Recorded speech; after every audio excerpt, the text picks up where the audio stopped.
Our next speaker, I'm going to take her out of order because she's got a time issue. I remember back in 1977, I was just a young budding lad back then, when Barbara Anderson started Citizens for Limited Taxation. Does everybody remember that? What a huge difference that made here in the Commonwealth of Massachusetts, didn't it? Barbara is now the Executive Director of Citizens for Limited Taxation. She attended Penn State University. Early on, she had been a lifeguard and a swimming instructor.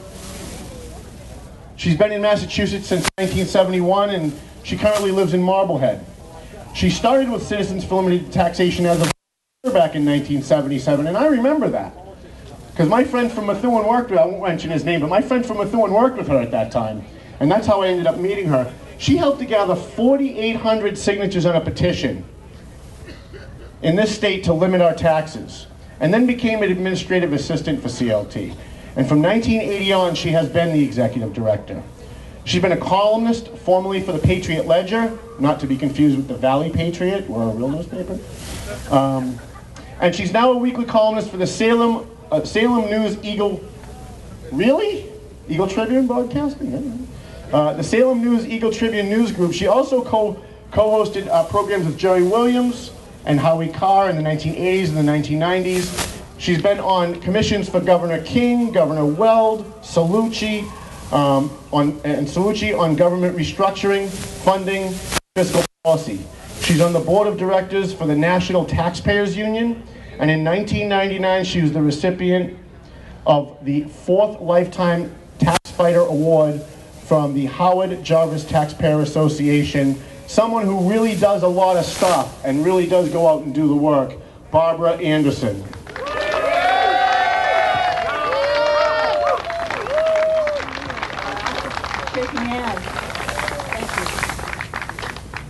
Thank you very much. I'm glad we went back into the past there for a little while. First of all, it reminds everybody that I'm old enough to know what I'm doing. And it's because some of you are too young to remember, and therefore might be getting discouraged at the way things are going now. And I think we might as well talk a little bit about reality here. I know we have to do the rah-rah and we have to do the education, but the truth is, a lot of people who were members of the Tea Party and who came to these big rallies aren't here today. And I think a lot of them are discouraged, or they're so afraid that they just want to think about something else, and so they aren't here with us. And we have to get those people back. And one way to do that is to remind people that it's important to remember that when times are like these, there have always been times like these. I remember 1980, right after I'd gone to work for Citizens for Limited Taxation, Jimmy Carter years, double-digit inflation, interest rates, misery index, gas prices out of control.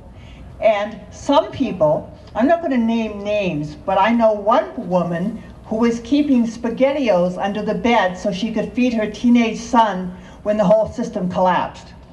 That was the mindset back then, and I know it sounds familiar to people perhaps today. When we moved from Danvers to Marblehead, it was very hard to move all those cans of SpaghettiOs, which we eventually ate. But in 1980, when things were at their worst and everyone was thinking it was pretty much the end of America as we know it, in November 4th, 1980, two things happened. Governor Reagan, Ronald Reagan, became the President of the United States. And that same night, we were down the street at one of the hotels waiting for the returns to come in on Proposition 2.5. At that time, property taxes in Massachusetts were the highest in the world. And on November 4th, Ronald Reagan won, we won, everything turned around. The next few years were years of prosperity and tax limitation and power to the people. And everyone forgot about the misery index of 1979. That was one of the most exciting evenings of my political life. The next most exciting event of my political life happened in 2007-8. Again, things were looking bad, things are starting to fall apart, and this thing called the Tea Party came along. Now under the layers I've been trying to keep warming is my original Tea Party t-shirt that I got at one of the earliest events that I wear a lot. And I thought, well, we at Citizens for Limited Taxation, we were aware of the Tea Party because we've been Tea Partiers since the beginning. We used to go down to the harbor with a whole bunch of different people every year. Newt Gingrich was there with us one year. Grover Norquist from Americans for Tax Return. We all were down there throwing the tea in the harbor. Bill Weld, Paul Salucci. Everyone was always down there throwing tea into the harbor. Thank heavens that got old. We're not doing that today. But the concept was there for us all along. We were Tea Partiers back then. But by the early 2000s, it was getting pretty lonely out there as taxpayer activists. And suddenly the Tea Party came along. And I don't know what you all like to call yourselves, patriots, constitutionalists. We called you reinforcements. It was like being at the Alamo. And you know what it was like at the Alamo, and help wasn't coming, and Davy Crockett, they were all going to die. But just imagine if someone up in the fort had said, look, here comes the Tea Party. And that's how we felt, finding reinforcements, and it was so exciting for a few years. And the Tea Party was there to fight with us and for us, and we are very grateful to all of you, even those of you who just became active in politics at that time. There are a lot of people here who are Citizens for Limited Taxation members, and you know everything you need to know about politics, but the Tea Party was there to learn and become part of us, and we are very grateful to that. I'm not here really so much to give information about taxes. The one wonderful thing about Citizens for Limited Taxation, as opposed to, say, the Republican Party, is we are unified on our issue. Every single member of Citizens for Limited Taxation believes in limited taxation. Otherwise, why would they join us? All the Republicans I know believe in limited taxation. Every Tea Partier I know believes in limited taxation. We don't fight among ourselves about our issue because our issue is a solid center for everything that everyone else is doing. Because while taxes are a problem, monetarily problem, and money that we don't get to spend ourselves, the real thing about taxes, as other speakers have said here today, is taxes are the power that make government big. And the bigger they get, the more of a problem they are for us. So we limit taxes not so much to keep our own money, but to keep them from getting too much power. And the only thing you have to remember about taxes, the latest information, which I made sure I got for you today, that just comes out in April from the Tax Foundation, is that we have the 5th highest per capita tax burden in the country.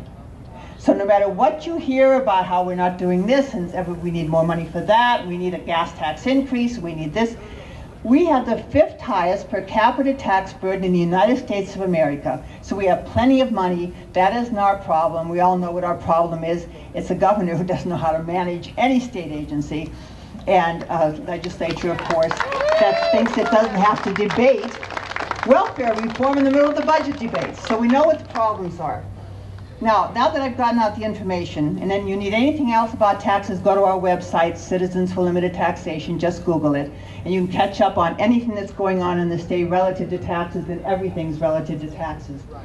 But I think my being the keynote speaker means that I'm supposed to go a little farther than just using my issue, explaining my issue, making sure everybody here is reminded of what's going on, and doing the rah-rah and the optimism, and someday things are going to get better. I think I have to have a plan. I think that's why I'm here. I think I'm supposed to have a plan. And I do. And I want everyone from all these different groups that have been speaking today to focus on this, because it's a plan for all of us. It's called the undecided voter. Now, I've been paying close attention to what's been going on the last couple of years, saying what's different now, what really isn't working. That worked for us back with Prop 2.5 and in 2000 when we did the income tax rollback. What worked for us is people were paying attention. Back in 1980, when we did Proposition 2.5, there was conservative talk radio from early in the morning till late at night and on weekends. There were 4 major talk radio stations in Boston, statewide stations. Almost every community our little series of communities had their own radio station, and all of those would have a talk show every now and then. I used to do them. I'd go all over the state doing talk radio. Newspapers back then were big and carried our issues. If we were doing something, any of us doing something, there'd be pages of information about it. When we did Prop 2.5, the Globe ran a story every day for 2 weeks on different sections of 2.5, analyzing it, giving the pros and the cons. Now when you do a ballot question, you're lucky they mention you're out there getting signatures. People aren't paying attention. They aren't reading the newspapers. They aren't watching one of the 4 television stations we had back then. When I used to do a television interview, I'd maybe have 4 or 5 minutes on a 10-minute segment. Now if you see me on television, you will hear me say 20 words in a segment that is 30 seconds. And while we're speaking, at the bottom of the television screen, they're running, I don't know, next day's news or what's coming up on the next show. So the attention is so scattered now, and people don't have time to go to rallies, and they have so many rallies to go to, and there's so much going on that I think that's why people get despair. Even those of us who are activists don't know what to do next. So for this coming election, which has been said before, is the most important in our history since 1980 at least, and maybe even more important because I'm not sure it's going to be that easy to come back as it might have been in the past because of the scattered attention. This election in 2014 and then 2016 is going to decide whether we keep America or not. Now, of course, we're a taxpayer group at the local level, but it's no point in kidding ourselves. If the country doesn't survive, nothing we're going to do for you. So we're very focused, too, on the tax issues nationally and on all the other issues nationally. And we know that we have to win. In 2014, we have to take the U.S. Senate, keep the House. That's what we have to do for all of our issues. And in 2016, we need a president. And how are we going to do this? Here is my plan, and it's 3 words that I want everyone to please remember. The undecided voter. Because all of us, we know so much. And every time we run into an undecided voter, we want him or her to understand everything we know. So we give them the 10 or the 20-minute lecture or speech, the things you've been hearing today. You have to understand all about Common Core.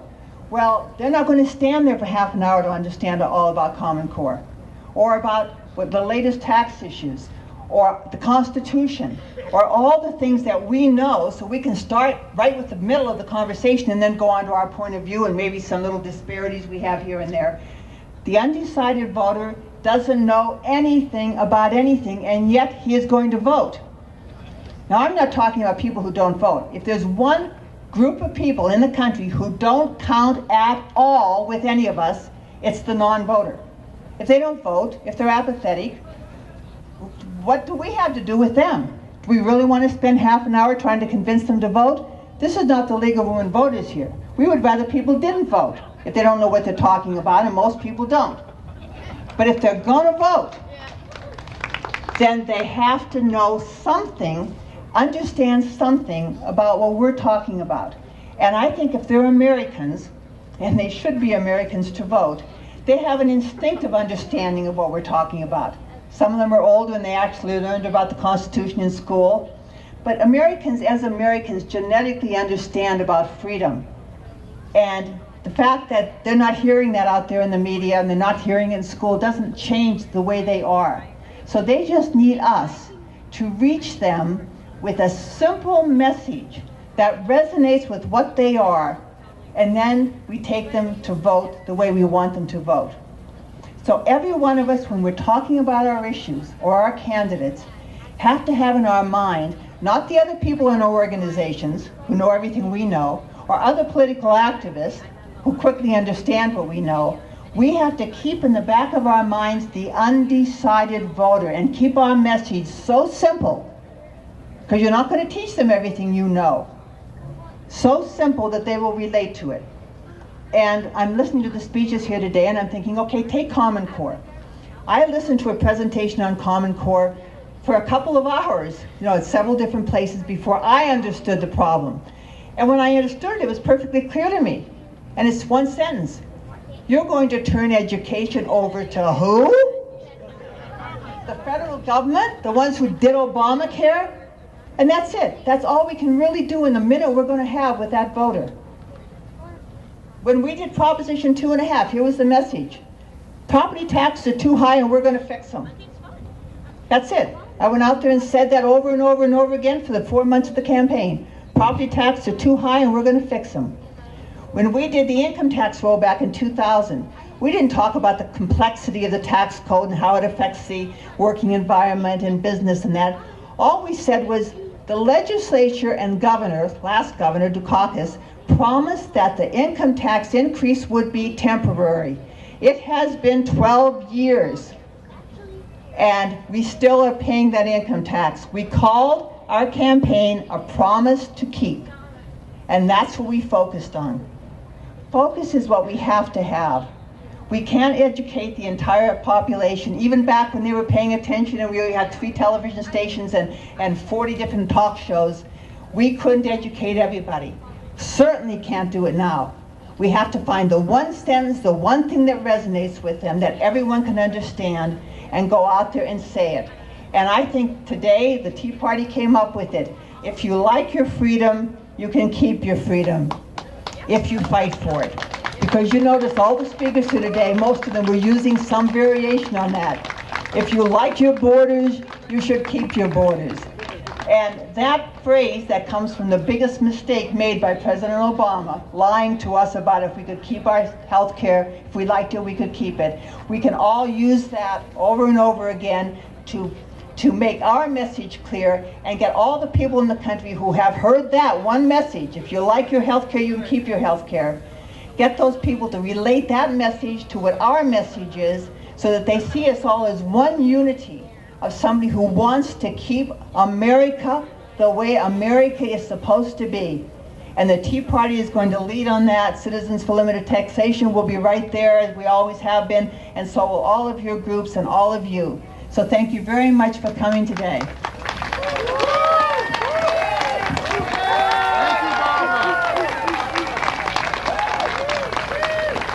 Thank you, Barbara. How about a little bit more of applause for Barbara? All the years and years and years of hard work. A Tea Party member before there was a Tea Party. Well, the sun has come out, and I think that's pretty appropriate. It's a little nicer than it was earlier. Looks like a few more people have joined us. Welcome.